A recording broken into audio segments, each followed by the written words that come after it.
فأنا ناصح لإخواني بالصدع بالحق، تبيض وجوههم. السكوت في مسألة الحزبية يضرها، فاصدع بما تؤمر وأعرض عن المشركين. سلامي على دماج ورجالها والشيخ يحيى ودار العلم يا سعد بانيها.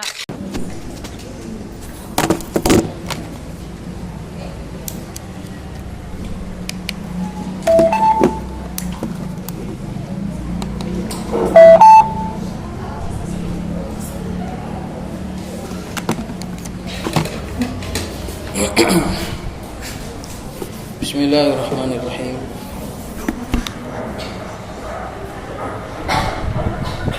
Innal hamdalillah nahmaduhu ta'ala wa nasta'inuhu wa nastaghfiruh wa na'udzu billahi min shururi anfusina wa min sayyiati a'malina may yahdihillahu fala mudilla lahu wa may yudlil fala hadiya lahu.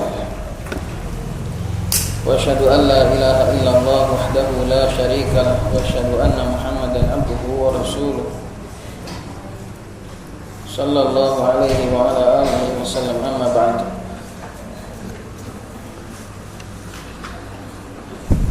Insyaallah akan kita lanjut pembahasan mengenai kecemburuan wanita dan bagaimana cara mengendalikan kecemburuan tersebut supaya tidak sampai menyelisihi syariat Allah Subhanahu wa taala. Dan sudah kita baca tentang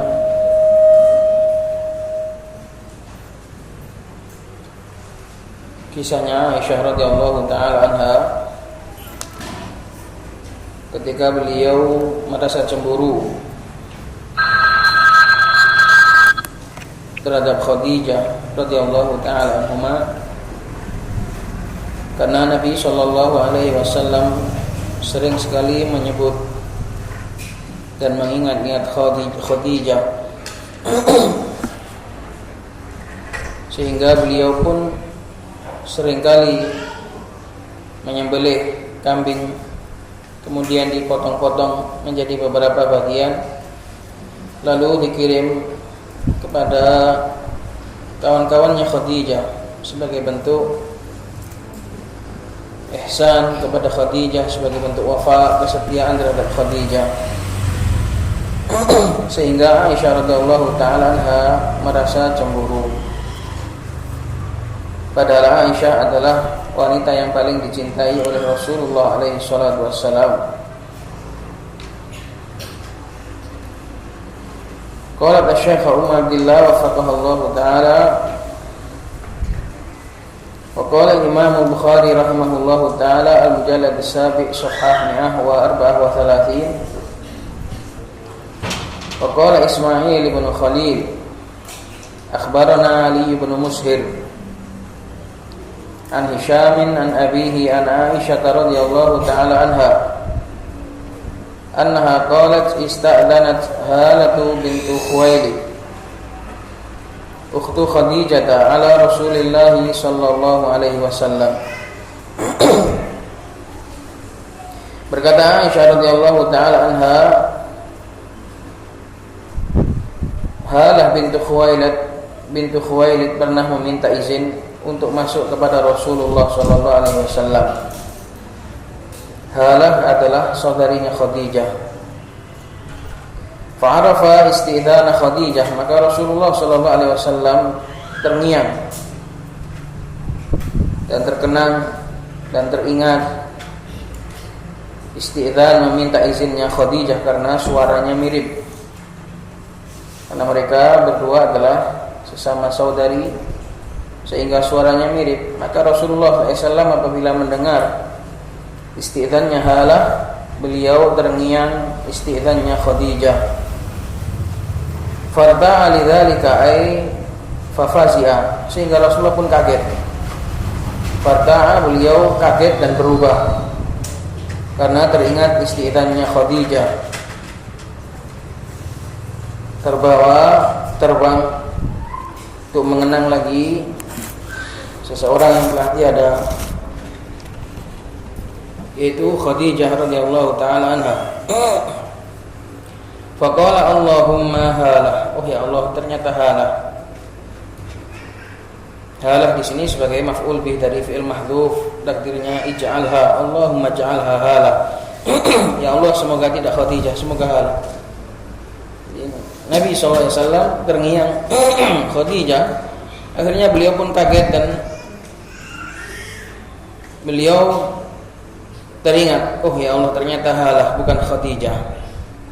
Maka tentu sedangkan beliau berada di hadapannya Aisyah radhiyallahu taala anha, maka tentu Aisyah melihat dan menyaksikan reaksi yang seperti itu dari Rasulullah SAW. Tentu Aisyah merasa sangat cemburu. Bagaimana orang yang sudah meninggal, bagaimana orang yang sudah tidak ada lagi di sisinya masih senantiasa diingat oleh beliau dan dikenang.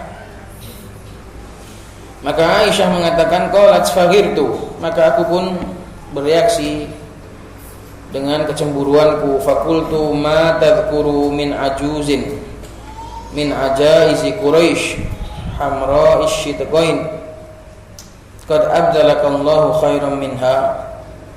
Apa yang kamu ingat wahai Nabi dari seorang nenek dari nenek-nenek Quraisy? Karena Khadijah jauh lebih tua dari Nabi SAW, sehingga Aisyah menyebutnya sebagai nenek. Apa yang kau selalu mengingat wanita tua, nenek-nenek Quraisy? Hamra isyidqain.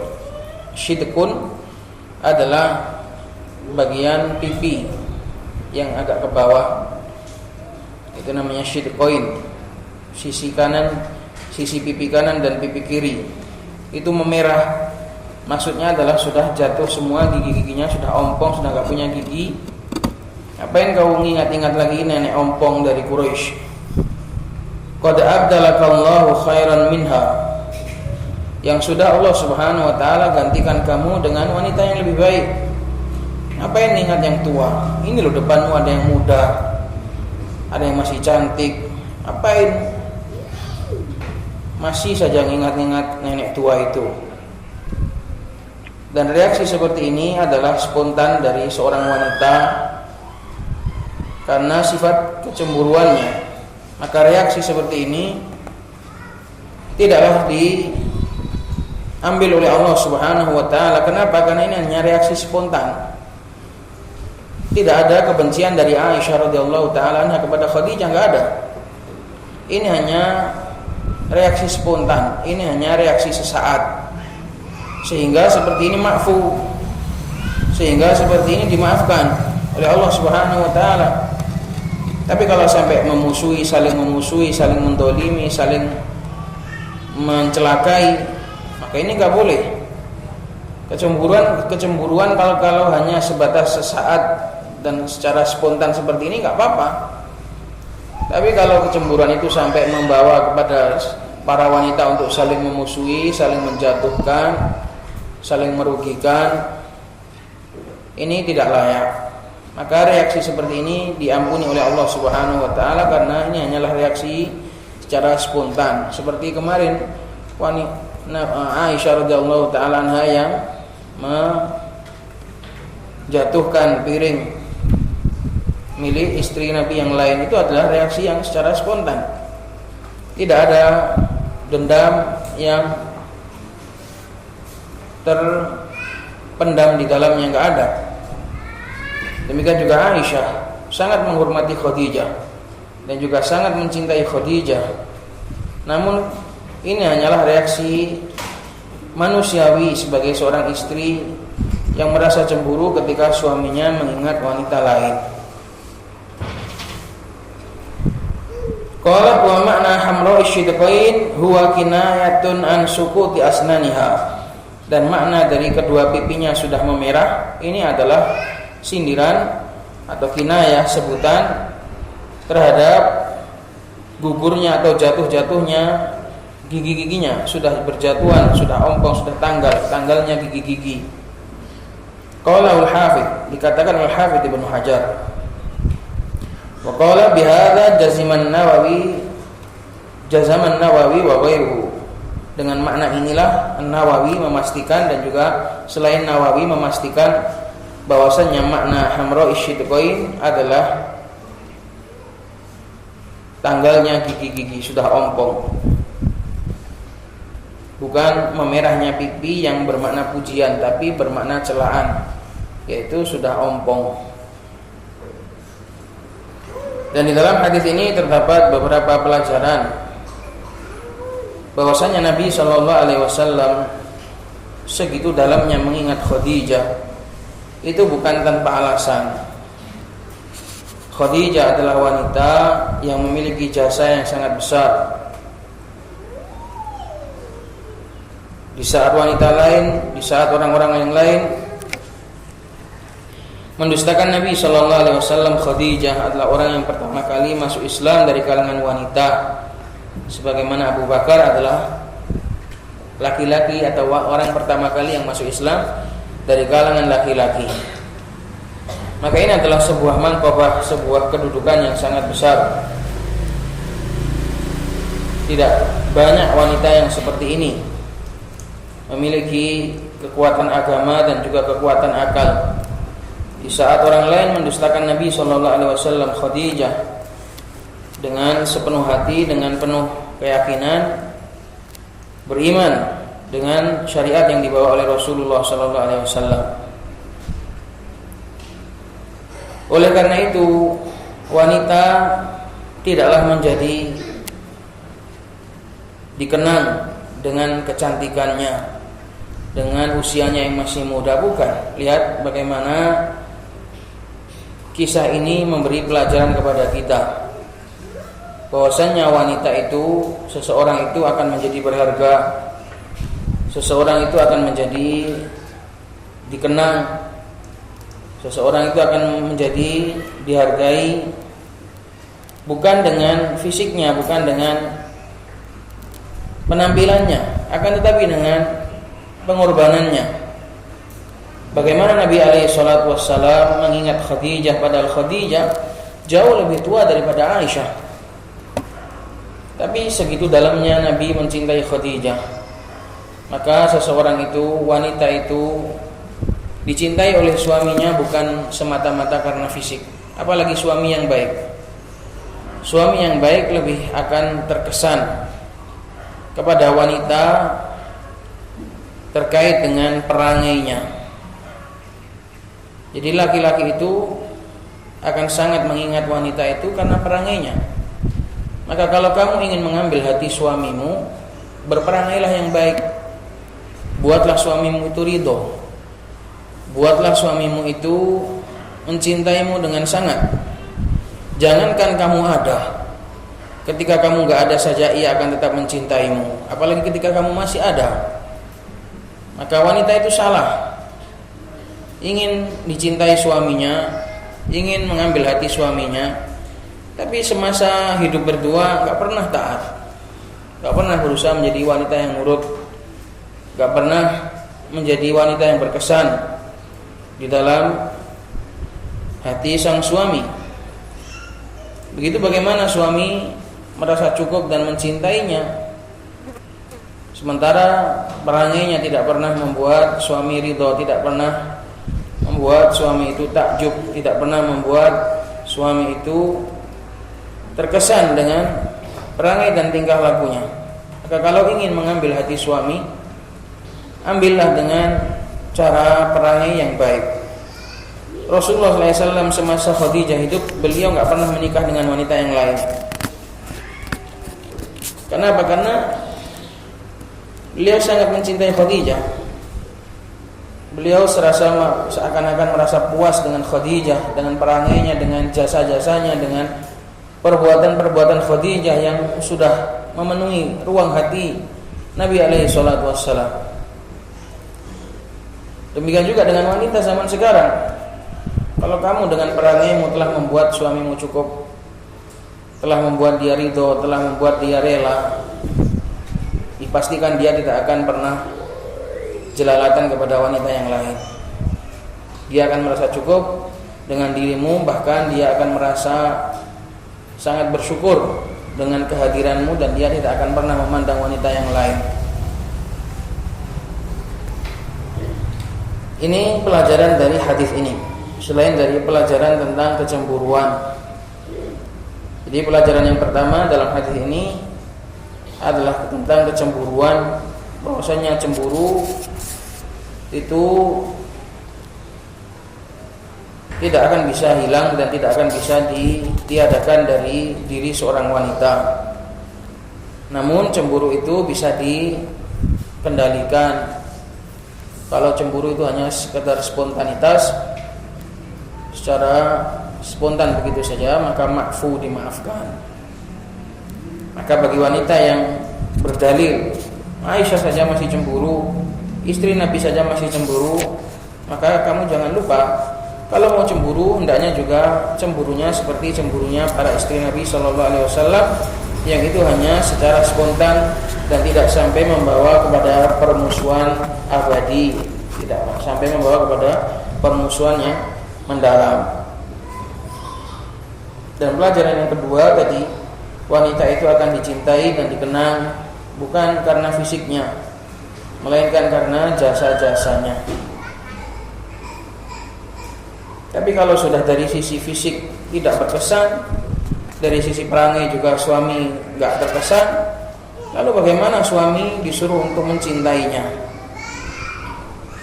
Maka kalau kamu tidak membuat suamimu berkesan secara fisik, buatlah dia berkesan secara perangai. Jangan sampai membuat suamimu tidak terkesan oleh dua-duanya.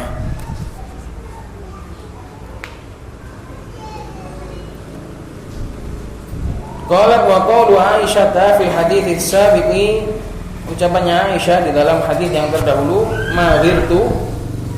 Qala al-Hafidz al-Mujallad as-sabiq safhah 136 fihi thubutul ghirah. Di dalam hadis ini terdapat pelajaran tentang adanya ghirah, wa annaha ghairu mustankarin ukuha, dan bahwasannya sifat cemburu ini tidaklah diingkari keberadaannya, min fadilatin nisa'i, dari wanita-wanita yang mulia, fadlan amman dunahunna, terlebih dari wanita-wanita yang di bawah mereka. Kalau wanita-wanita yang mulia saja sekelas Aisyah radhiyallahu taala anha, mereka memiliki kecemburuan yang sangat, apalagi wanita-wanita yang di bawah mereka, tentu mereka akan lebih memiliki kecemburuan yang membabi buta. Maka harus dibina, harus dikendalikan sifat cemburu ini, harus dididik, harus dirawat, supaya kecemburuan ini menjadi cemburu yang syar'i dan tidak melampaui batas.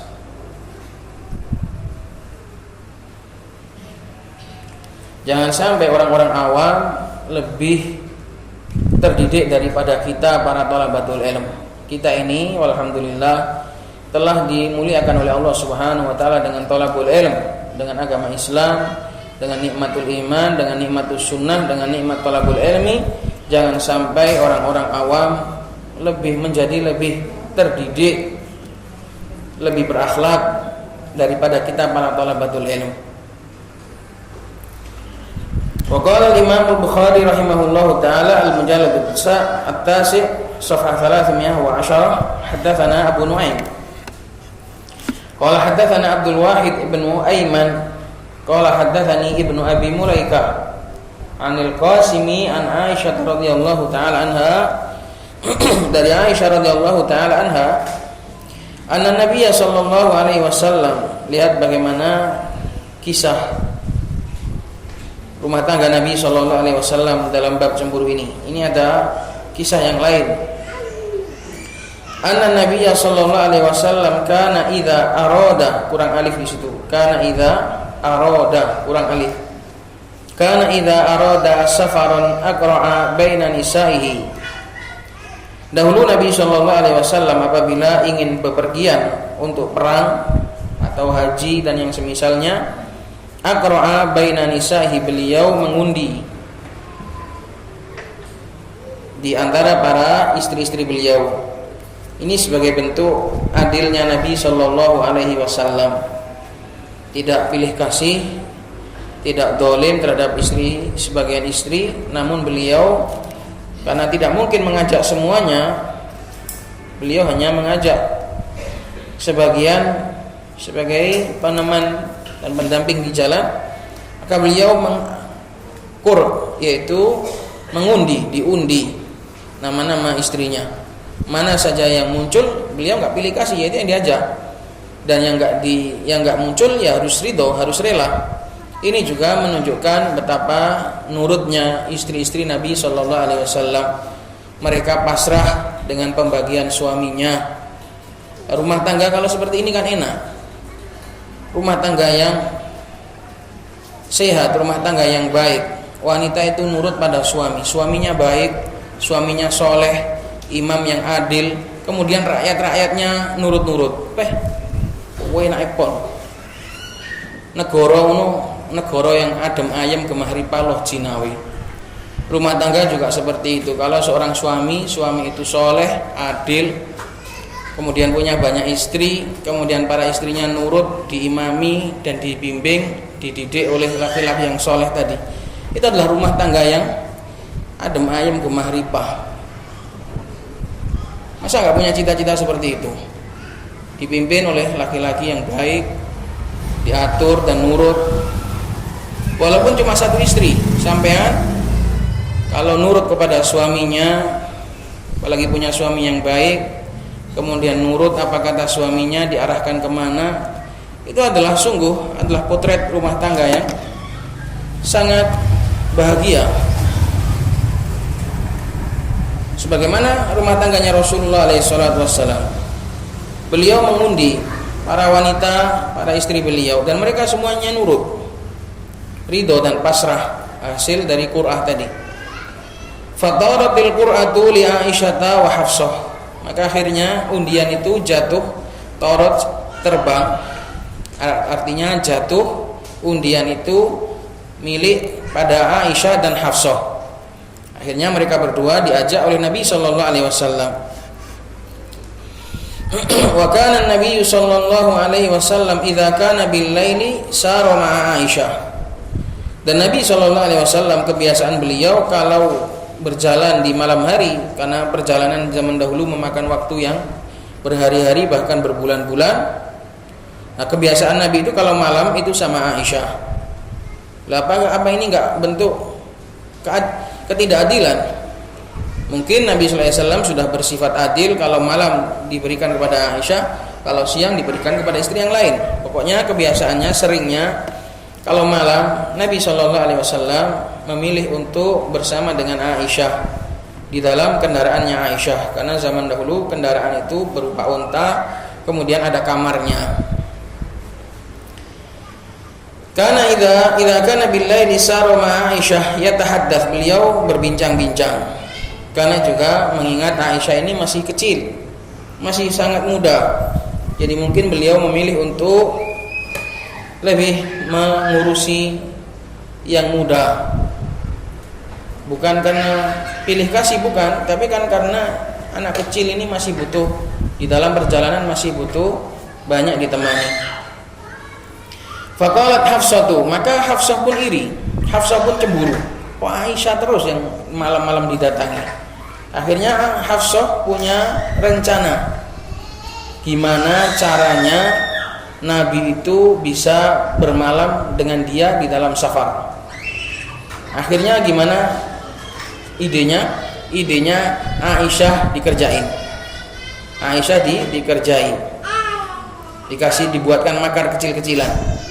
Faqalat Hafsatu, maka Hafsah pun berkata kepada Aisyah, ala tarkabina lailata ba'iri. Aisyah, kamu enggak pengen toh malam ini naik kendaraanku? Enak loh, api, pemandangannya bagus.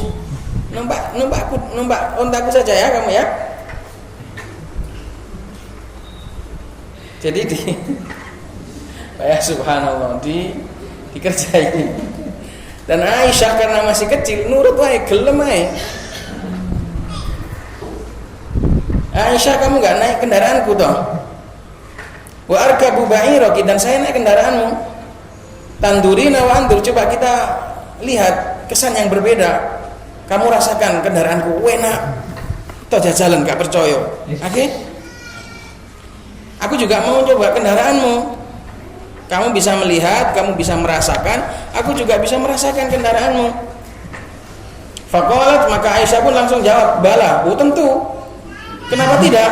Bala itu kenapa tidak? Ayo, Aisyah itu tidak mikir. Kalau dia itu naik kendaraannya Hafsah, berarti nanti Nabi itu nggak bersama dengan dia malam ini. Nah, Aisyah itu karena masih kecil, masih polos, masih kurang pengalaman, belum lama merasakan pahit getirnya kehidupan, akhirnya digitukan ya nurut saja. Faqalat bala, tentu saja, kenapa tidak? Faraqibat, maka akhirnya pun Aisyah menaiki kendaraannya Hafsah dan Hafsah menaiki kendaraannya Aisyah. Ditukar, diloker.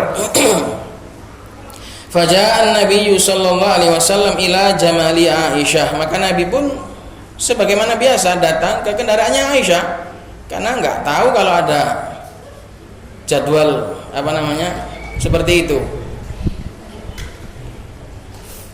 Ternyata sudah pindah bandara, nggak tahu kalau ada pergeseran seperti itu. Akhirnya Nabi sallallahu alaihi wasallam datang sebagaimana biasa ke kendaraannya Aisyah. Wa alai Hafsah, dan ternyata di atasnya sudah ada Hafsah. Ya mungkin Nabi kaget, tapi apa do bojone kok ora apa-apa. Ini termasuk sifat baiknya Nabi alaihi salatu wassalam, enggak terus marah-marah, loh nyapa mun nang kene. Enggak, tapi beliau tetap menjadi laki-laki yang baik, menjadi suami yang baik. Wa alai Hafsah fa sallam alaiha, maka Nabi pun mengucapkan salam kepada Hafsah. Ini seorang suami apabila masuk ke kamarnya istri atau masuk ke rumah tetap mengucapkan salam. Ini adab yang baik walaupun di rumahnya sendiri. Tsumma sara hatta nazalu. Akhirnya beliau pun berjalan dan menghabiskan malam itu sampai mereka nazalu, sampai istirahat. Aisyah ling-alingo dhewe, nandi Nabi. Ya mesti ae. Wong kamu enggak di kendaraanmu. Jadi Aisyah malam itu waftaqadat su Aisyah, pada malam itu Aisyah kehilangan, loh kok tumben Nabi ini kemana kok malam ini tidak ada. Ya mesti kamu sedang nggak berada di kendaraanmu. Waftaqadat su Aisyah, Aisyah akhirnya kehilangan Nabi. Falamma nazalu, maka tatkala mereka turun, Aisyah tahu, oh alah, ternyata rencana tadi malam itu sengaja supaya Nabi tidak bermalam bersamaku. Akhirnya Aisyah baru sadar ternyata sudah 1-1.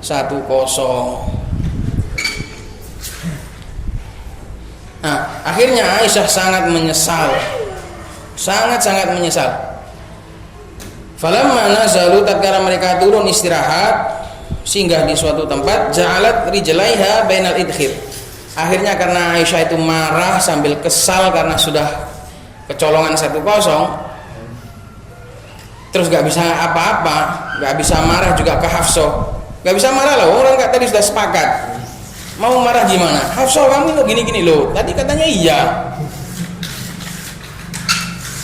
Dan juga mau marah ke Nabi juga gak berani. Inilah istri Nabi itu, para istri Nabi itu mereka bukan tipe wanita yang berani kepada laki-lakinya. Ojo kok ngomeng, memberikan teguran, memberikan itab saja tidak berani. Jadi mau nyalahkan siapa? Aisyah seperti ini sudah kecewa, sudah sedih, kehilangan satu malam yang sangat bersejarah, karena malam-malam dalam safar itu sangat mengenang. Sudah terlanjur ya kan, salahnya dia, kenapa terlalu polos sehingga mudah dimakar seperti itu. Akhirnya menghukum dirinya sendiri. Ja'alat rijlaiha bainal idkhir. Akhirnya cari ilalang, cari rumput-rumputan, dan akhirnya kakinya ditaruh di dalam semak-semak ilalang itu. Idkhir adalah rumput ilalang. Beliau Aisyah menaruh kedua kakinya di tengah padang ilalang. Wa taqulu ya Rabbi sallit alayya aqraban. Ya Allah, dah kakiku ini biar disengat kala jengking ya Allah. Datangkanlah kala jengking untuk menyengat kakiku ini. Lapo aku mah bengi kok bodoh gitu sampai mau dikerjai sama Hafsah. Salit alayya aqraban, menghukum dirinya sendiri. Au hayyatan taldaguni, atau ular yang menggigitku, yang meracunku. Karena benar-benar kesal, kehilangan satu malam dan dengan keridoannya dia, dengan keridoannya dia. Wala astati wan aku lalahu syai'an, dan aku tidak bisa berbuat apa-apa kepada Nabi sallallahu alaihi wasallam. Enggak bisa mengeluh dan juga enggak bisa sambat karena itu semua sudah aku iyakan. Nah, ini di sini terdapat pelajaran tentang ghirahnya Hafsah dan juga ghirahnya Aisyah. Hafsah merasa cemburu karena malam-malam enggak pernah dibarengi oleh Nabi sallallahu alaihi wasallam. Aisyah juga cemburu karena jatah malamnya diambil secara halus oleh Hafsah. Namun lihat bagaimana sikap mereka semua, secemburu apapun mereka tidak pernah sampai melampaui batas. Tidak pernah sampai melampaui batas. Dan ini sifat atau sikap sengaja menyengatkan diri kepada kala jengking ini juga tidak diambil oleh Allah Subhanahu wa taala, karena ini hanya terbawa emosi sesaat karena cemburu. Padahal nggak boleh seperti ini sebenarnya. Jadi nek sampean misalnya suaminya punya istri banyak, kalau marah ojo bojone sing diamuk, amuk awake dhewe. Gitu caranya. Kalau itu kesalahan dari sampean. Qala al-Imam an-Nasa'i rahimahullahu taala al-mujallad as-sadis safhah 69 akhbarana Ishaq wa hakadha tujadul ghiratu fi ghairihinna min fudlayati nisa'i sahaba. Itu tadi hanya sedikit sekelumit kisah dari kecemburuan para istri Nabi sallallahu alaihi wasallam. Demikian juga didapati kecemburuan pada selain mereka dari wanita-wanita yang mulia dari kalangan para sahabat. Tapi tidak ada dari mereka yang cemburu sampai kayak cemburunya orang zaman sekarang, mencederai dirinya sendiri atau sampai merepotkan suaminya di dalam kehidupan rumah tangga. Ini tidak ada. Sak rewel-reweli tetap gampang diatur. Qala Imam An-Nasa'i rahimahullahu taala al-mujallad as-sadis safhah 69 akhbarana Ishaq bin Ibrahim qala anba'ana an-Nadr qala haddatsana Hammad bin Salamah an Ishaq bin Abdullah an Anas dari Anas bin Malik annahum qalu ya Rasulullah ala tatazawwaju min nisa'il ansar. Anas bin Malik mengatakan para sahabat pernah berkata kepada Nabi sallallahu alaihi wasallam, "Ya Rasulullah, tidakkah engkau menikah dengan para wanita Ansor? Kok istrimu semuanya kok dari orang-orang Muhajirin? Enggak pengen toh Nabi punya istri dari wanita Ansor?" Qala inna fihim laghiratan syadidah. Enggak, kata Nabi, enggak. Mereka punya cemburu yang sangat kuat. Prei wis nek wanita Ansor prei. Enggak dulu. Mereka punya rasa cemburu yang sangat besar.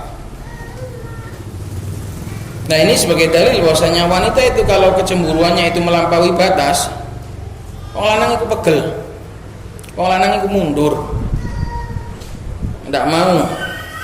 Karena kecemburuan yang melampaui batas, kecemburuan yang nggak masuk akal, ini bisa merepotkan hidup. Alih-alih pengen nambah istri, pengen istirahat, pengen urip ayem, tambah gak karo-karuan. Pengennya supaya lebih semangat untuk ibadah, ya temenan tur masjid. Tapi karena apa? Istri sana marah, istri sini marah, akhirnya nggak jadi, malah jadi tidur masjid. Wal haditsu sahih, dan hadis ini sahih. Maka ghirah yang melampaui batas ini akan merusak. Ini pelajaran umum, bukan hanya dalam masalah poligami saja, pokoknya ghirah itu kalau melampaui batas ini akan merusak. Wanita itu kadang nggak masuk akal. Ghirah itu kadang nggak sama wanita. Laki-laki loh dicemburui, kadang anaknya sendiri dicemburui, kadang ibunya dicemburui. Betapa banyak saya ini mendengar curhatan-curhatan rumah tangga itu menjadi berantakan gara-gara istri itu cemburu kepada keluarga suaminya. Dari kalangan ibunya, dari keluarga suami yang lain, istri itu cemburu. Entah itu nanti dalam bab keuangan, entah itu dalam bab ziarah, dalam bab bertamu, dan pokoknya wanita ini kalau sudah bab seperti ini sudah nggak terkontrol, ini sudah repot. Rumah tangga menjadi berantakan gara-gara hanya menuruti kecemburuan yang nggak masuk akal dan nggak manusiawi ini. Maka sampean boleh cemburu, tapi jangan sampai melampaui batas dan harus dikendalikan. Jangan sampai ya tetap melampaui batas, gak ngandel lah kalau gak melampaui batas. Ya tetap melampaui batas tapi jangan nemen-nemen. Tetap jangan terlalu parah. Karena itu nanti akan merugikan rumah tangga. Cemburu dengan ibunya, cemburu dengan keluarganya, cemburu dengan pamannya. Cemburu ini bukan cuma masalah cinta.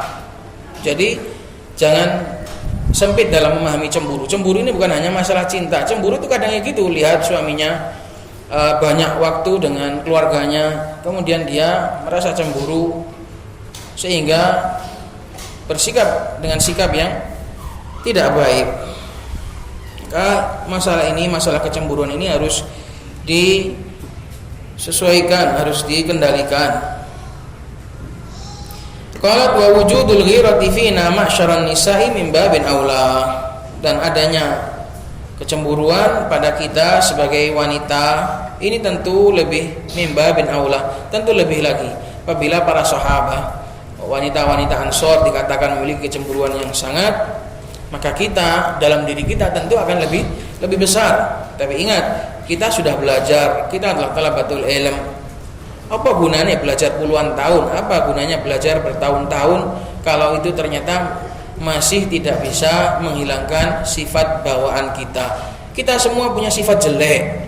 Kita semua ini punya sifat bawaan yang jelek. Lah kita gunanya duduk di sini belajar ini kan untuk mengikis sifat-sifat tersebut.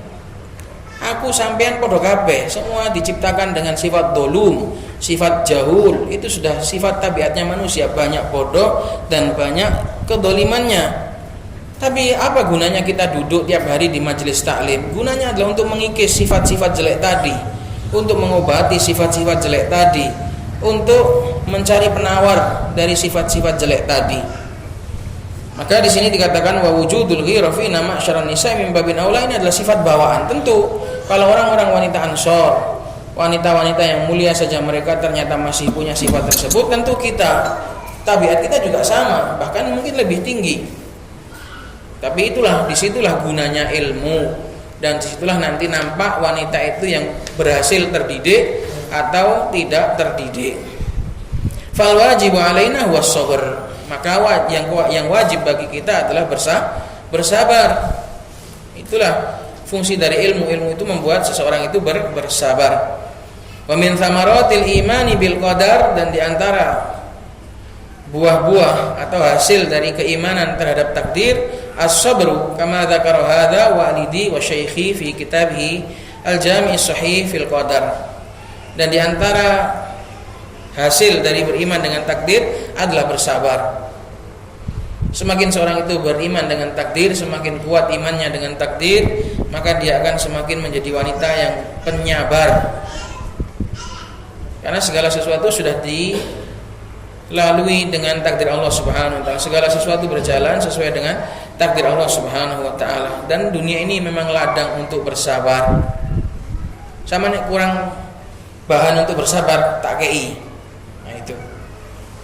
Kalau hidupnya ini masih terlalu sedikit hal-hal yang disabari, tak tambahi ujiannya biar banyak sabarnya. Qala wa af'alullahi azza wa jalla kulluha hikamun, dan seluruh perbuatan Allah, seluruh syariatnya Allah Subhanahu wa taala, semuanya itu memiliki hikmah-hikmah. Kulluha hikam, semuanya adalah penuh hikmah. Wa hadhil hikmatu qad tadharu wa qad la tadhar. Dan hikmah itu kadang nampak, kadang enggak. Kita tahu, kadang kita enggak tahu.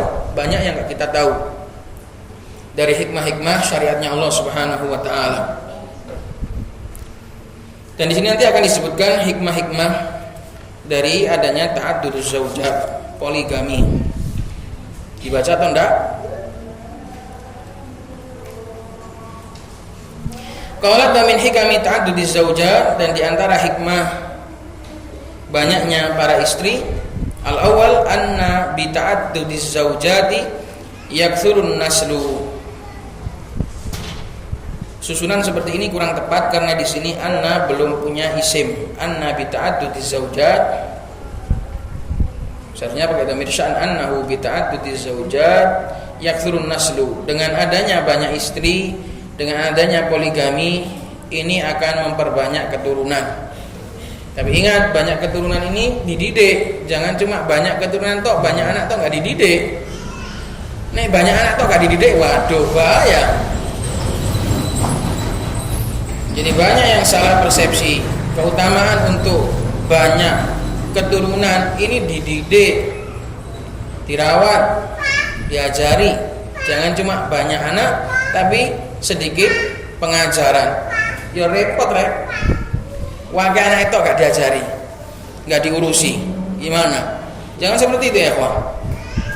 Maka kawan-kawan yang di sini yang banyak keturunannya, hendaknya banyak juga pendidikannya. Karena keutamaan untuk memperbanyak keturunan itu, utamanya adalah memperbanyak pendidikan. Karena banyaknya anak tok enggak terpuji. Perhatikan, banyaknya anak tok, banyaknya anak saja itu enggak terpuji. Yang terpuji itu banyaknya anak yang soleh, banyaknya anak yang baik. Jadi pujian itu bukan terletak pada banyaknya keturunan mutlak enggak, tapi banyaknya keturunan yang baik.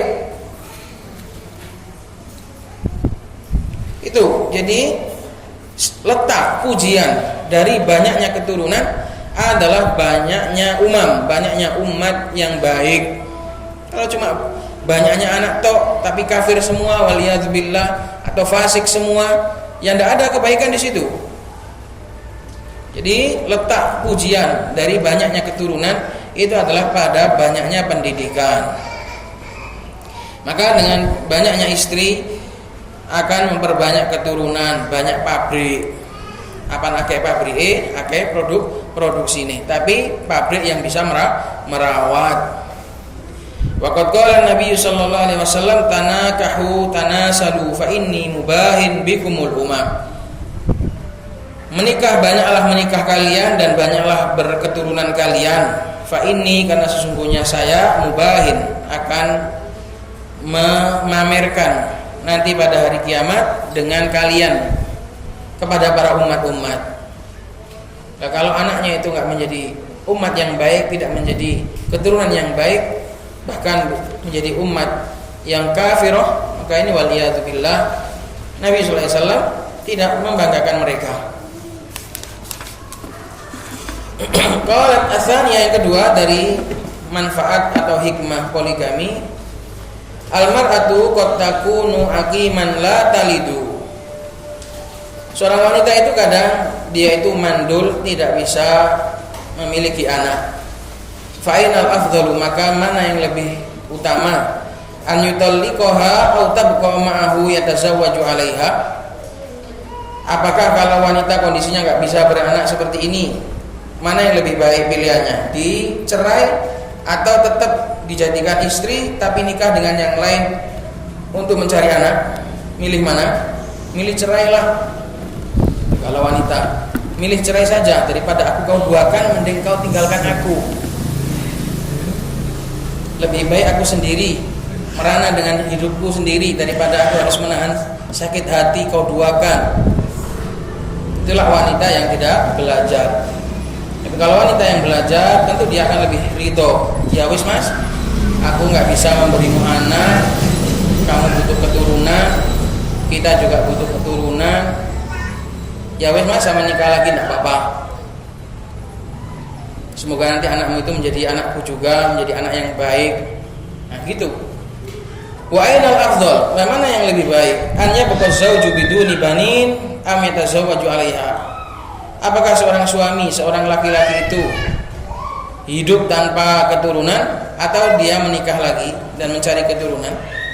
Tentu ini termasuk hikmah Allah Subhanahu wa taala menjadikan syariat ta'addud, karena kadang wanita itu memiliki kekurangan berupa mandul. Daripada hidup tanpa keturunan, lebih baik merelakan suami pergi untuk mencari keturunan dengan wanita yang lain, dan insya Allah rumah tangga akan tetap menjadi rumah tangga yang baik. Al-jawab, tentu jawabannya adalah afdalu an yubkiyaha wa yatazawwaju 'alaiha. An yubkiyaha wa yatazawwaju 'alaiha, tentu adalah lebih baik laki-laki itu tetap menjadikan wanita sebagai istrinya dan menikah lagi yang lain. Al-thalitsatu, yang ketiga, al-mar'atu fi hali nifasiha wa haidiha. Wanita itu ketika kondisi nifas dan kondisi haid, rubbama la yatahammalu zawju fayufdi bihi ilal haram. Kadangkala seorang suami enggak tahan, la yatahammal, tidak bersabar, karena istrinya kondisi nifas, kondisi haid. Suaminya kemana dia mau pergi? Fayufdi bihi ilal haram, maka akhirnya menghantarkan suami tersebut kepada perkara yang haram. Ketika kondisi suami istrinya haid atau nifas, terus piye nasibnya suami ki piye? Kon lunga nandi? Kon muter numpak motor sedina suwengi muter cari angin gitu. Kemana suami mau pergi? Maka fahallu hadhil mushkilah wa zawaj. Sedangkan wanita itu akan sering haid, akan sering nifas. Lalu kemana pada saat seperti itu? Suami suruh kemana? Ya kerja mas, kerja es pegel, gak usah mikir-mikir gitu, gak bisa. Fahallu hadhil mushkilah wa zawaj, maka solusi dari masalah seperti ini adalah dengan menikah lagi. Mbok kira istrimu yang kedua yang enggak haid, enggak nifas gitu. Nah, mesti jawab gitu. Pokoknya ini ya, alasan-alasan ini saya yakin para wanita itu sudah punya bantahannya 3 kali lipat. Itu. Tenang, ini kita hanya baca kalamnya Ummu Abdillah. Kalau masalah poligami, saya tidak menyarankan kalau enggak bagi laki-laki yang benar-benar tahu maslahat dan mafsadah. Karena poligami ini yang pernah berlalu ini tercoreng karena laki-lakinya yang kurang baik. Maka bagi laki-laki yang ingin poligami hendaknya berpikir berkali-kali lipat. Jangan asal menempuh langkah, tapi harus benar-benar dipikirkan. Ar-rabi'u, yang keempat, qad takunul mar'atu biha syai'un minal uyub. Kadang wanita itu memiliki sedikit cacat atau bahkan mungkin sakit bertahun-tahun. Nah, terus bojomu kok nandi? Gimana? Fala afdalu an yatazawwaja 'alaiha wa la yutalliquha atau wa la yutalliquha. Maka lebih afdal suami itu daripada mencerai istrinya, lebih baik menikah lagi. Daripada mencerai istrinya, mending menikah lagi. Kadang laki-laki merasa kurang karena ternyata pondokan ustaz, wah biyen aku ternyata pas nadur lali lat delok. Wis gak apa-apa, sebenarnya boleh nambah aja kok. Gas aja. Gitu. Jadi kadang mendapati suatu cacat yang itu sangat berpengaruh sehingga butuh untuk menikah lagi. Al-khamisu qad takunul mar'atu katsiratal marad. Kadang wanita itu banyak sakitnya. Nah, ini kasihan laki-lakinya. Fal afdalu an yatazawwaja 'alaiha, maka lebih afdal laki-laki itu menikah lagi, wala yufariquha, dan jangan sampai mencerai yang sakit tadi. Tetap diurus, tetap dirawat. Itu enggak akan mengurangi rasa cinta. Bahkan kalau suamimu itu kamu izinkan ta'addud, dijamin kamu akan lebih dicintai lagi. Wa rubbama yasbiru 'alaiha walakinahu la ya'ifu nafsahu. Suami mungkin bersabar untuk merawat istrinya, tapi dia enggak akan bisa menahan syahwatnya. La ya'ifu nafsahu, tidak akan bisa menahan syahwatnya. As-sadisu yang keenam, ta'adduduz zaujat yarbutu baina usratin mutasyattitah. Poligami itu akan mengikat antara keluarga yang banyak beraneka ragam. Kama qala ta'ala wa huwal ladzi khalaqa minal ma'i basyaran faja'alahu nasaban wa sihra wa kana rabbuka qadira. Sebagaimana Allah katakan, dan dialah Allah yang menciptakan dari setetes air, menciptakan manusia dari setetes air, lalu menjadikannya bernasab-nasab dan bersihir, berhubungan nikah, berbesan-besan. Kalau bahasa Jawanya besan, sihir itu besan. Akhirnya memiliki hubungan yang banyak sekali. Wa kana rabbuka qadira, dan adalah Rabbmu itu maha mampu. Ini kalau para keluarga tadi saling memaklumi, antara mertua saling akur dengan walaupun dengan yang lain. Tapi kalau nggak legowo, nggak rela, ditambah perang, malah perang. Dan ini juga hikmahnya Nabi menikah dari berbagai macam, menyarankan untuk menikah berbagai macam suku dan kabilah. Makanya dikatakan istri itu satu saja, satu Jawa, satu Kalimantan, satu Sumatera, satu Sulawesi, supaya beraneka ragam. Itu. Qalat as-sabi'atu yang ketujuh, al-mar'atu la budda an yakuna hunaka man yaqumu bi hawaijiha min nafaqatin wa nahwiha wa bi ta'addudiz zaujat yaqumu az-zawju bidzalik wal ilmu indallah. Wanita itu harus ada yang menafkahi, yang yaqumu bi hawaijiha, yang memenuhi kebutuhannya berupa nafkah dan yang semisalnya. Dengan banyaknya disyariatkan menikah banyak wanita, maka banyak wanita yang terselamatkan. Betapa banyak wanita yang terlantar tidak punya suami. Maka dengan syariat ta'adduduz zaujat, banyak wanita-wanita yang menjadi tertolong, menjadi banyak wanita yang terselamatkan. Dan juga karena banyaknya wanita dan sedikitnya laki-laki. Wal ilmu indallahi ta'ala, dan ilmu yang benar ada di sisi Allah Subhanahu wa ta'ala. Ini Ummu Abdillah hanya menyebutkan beberapa hikmah ta'addud, dan di sana masih banyak lagi hikmah-hikmah yang lain. Namun semua kembali kepada maslahat. Kalau rumah tangganya berantakan, urusan semuanya berantakan, kok katanya ta'addud itu ta'addud opo? Makanya saya sarankan, kalau mau ta'addud yang benar, jangan asal-asalan. Perbaiki dulu agamamu, perbaiki dulu duniamu, semuanya diperbaiki, baru setelah itu ta'addud. Kalau belum apa-apa sudah ta'addud saja yang dibahas. Ini bukan syariat, ini bukan syariat. Maka bab ta'addud ini banyak kontroversi. Ada yang mengatakan sunnah, ada yang mengatakan afdol, itu semua kembali kepada maslahat. Tiap orang berbeda-beda. Maka laki-laki hendaknya melihat maslahat dalam bab ini.